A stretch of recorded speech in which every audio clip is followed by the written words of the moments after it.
Disney Plus has this huge catalog of just pure Disney nostalgia. So I went to my patrons on Patreon and I asked them, what would you like me to review on Disney Plus? And Travelerofpages responded and said, remember the Titans.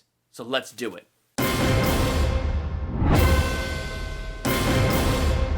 Let me tell you something, you don't let anything, nothing come between us. Well, that football field out there tonight, that's our universe. Let's rule it like Titans.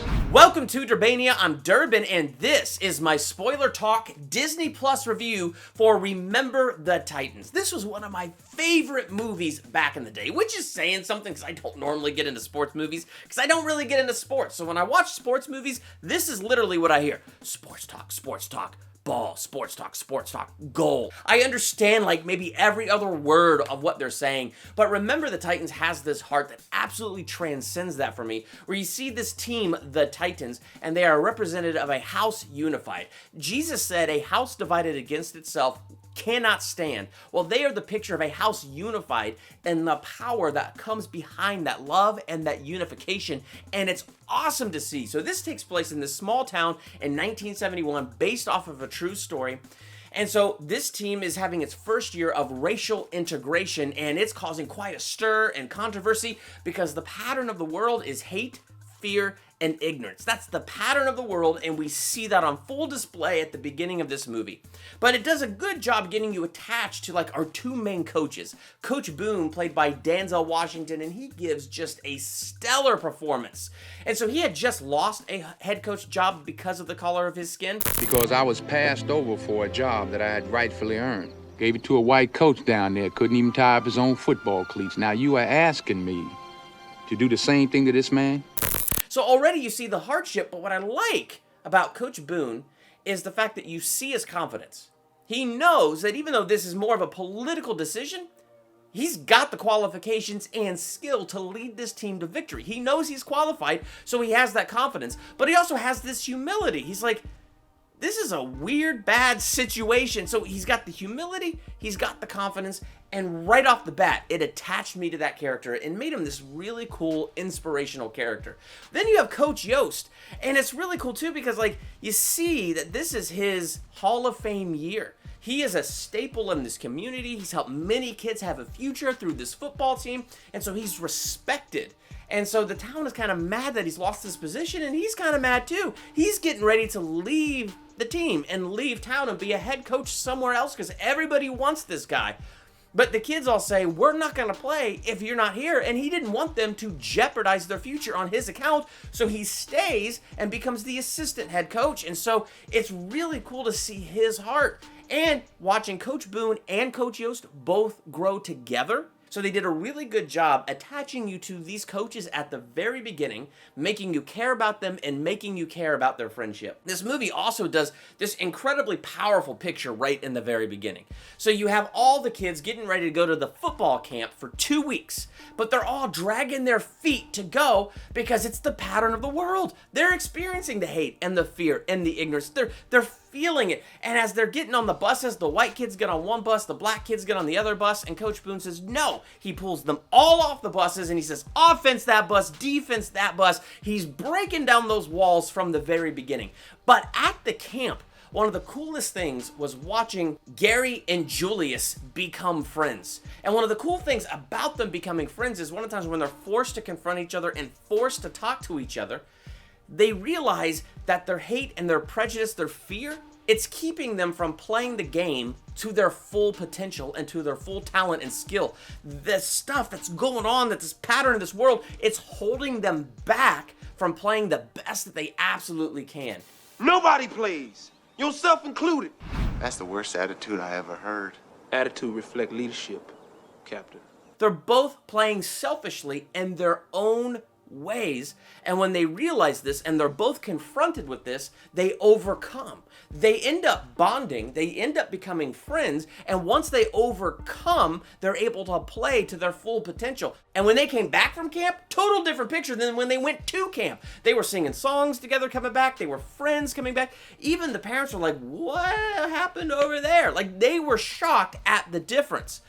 But the the world has a pattern and it doesn't want us to leave that pattern. So as soon as they come back and they're back in the world, you see the world trying to snake in and conquer and divide. And the first place you see it is the school board says to Coach Boone, yeah, the first time the team loses, you're fired. They're just looking for the first time you make a mistake. So Coach Boone goes into the game nervous, thrown up before the game and everything. And even when the defense is a little bit weak in the first, part of this game, Coach Boone starts to get suspicious of Coach Yost. You think Yost is trying to let them score on purpose? What?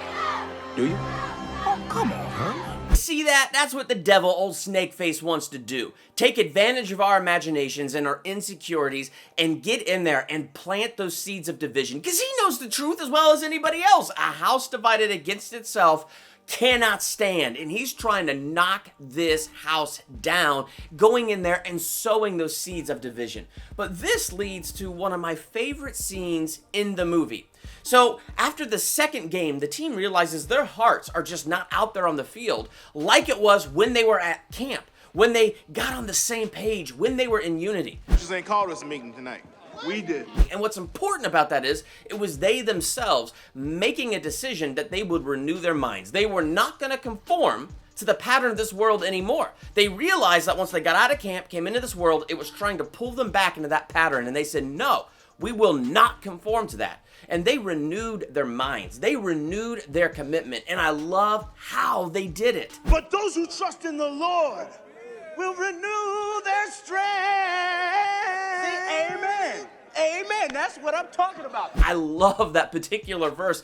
And it's amazing how they pulled out that verse to show that it's them here together renewing their strength. They decide they are going to get in unity. They will not conform to the pattern of the world. And when they stood their ground, they drew their line in the sand and they stood their ground, the whole tone of the movie changed. It got a whole lot happier. They had happier music. It's really cool to see the Titan victories, 5-0, 6-0, 7-0, but it's because they had the victory of the heart that they were out there playing with their hearts now on the field because they had made their decision, they had made their commitment, and that decision and commitment wasn't just impacting them, it was impacting the town.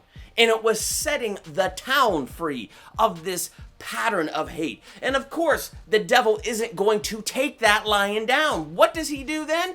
He tries to sow those seeds of division into Coach Yost. A tempting offer comes to him. Let's leave this to us, Bill. Boone's out, and you're head coach again.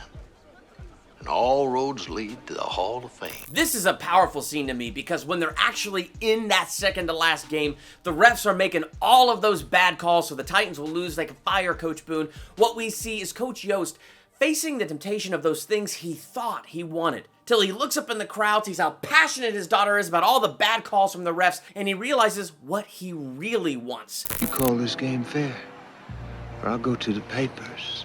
I don't care if I go down with you. Seriously, what a powerful moment where he overcomes temptation and overcomes fear. And he lays down his dreams and what he thought he wanted for the greater dream. It's an absolutely amazing moment. So if the devil can't get in there and sow those seeds of division and divide us that way, then he's going to strike the heart another way. The devil can't get him through planting seeds of division, then he's going to get them by taking their heart away, by taking the wind out of their sails. But their house was built on such a solid foundation that it leads to this. I was afraid of you, Julius. I only saw what I was afraid of. And now I know I was only hating my brother. There's so many things I love about this scene, but the biggest thing that I love is how it takes their friendship and it brings it full circle. At camp, we saw how hatred and prejudice kept them both from playing the game to their full potential. And now that they're brothers, they're beyond best friends, and they are brothers. They're in unity. And that unity has now given them such a strength that even this accident couldn't take the victory out of their hearts. You were the right man for the job, Coach. Your Hall of Fame in my book. And it's just this amazing symbol of unity. Operating in love, operating in power, operating in unity brings that victory. Before we reach for hate, always we remember the Titans. So I'm giving this movie an A. It was one of my favorites back in the day. Watching it again just reminded me how much I love this movie. I love the acting and the performances. I love the way this film was written and put together, and how a guy like me who doesn't even like sports movies was utterly drawn into this movie, and I love it to this day. So thank you so much, Traveler of Pages, for recommending that I go back into this on Disney+. What did you think of Remember the Titans? Would you go higher on your grade? Would you go lower? Let's talk in the comments. And while you're there, hit that subscribe button to become a Durbanian. Hit that bell by the subscribe button so you're notified for my next movie review, ranking video, theological analysis, or anything else I do here. I'm Durbin. Thanks for checking out Durbania.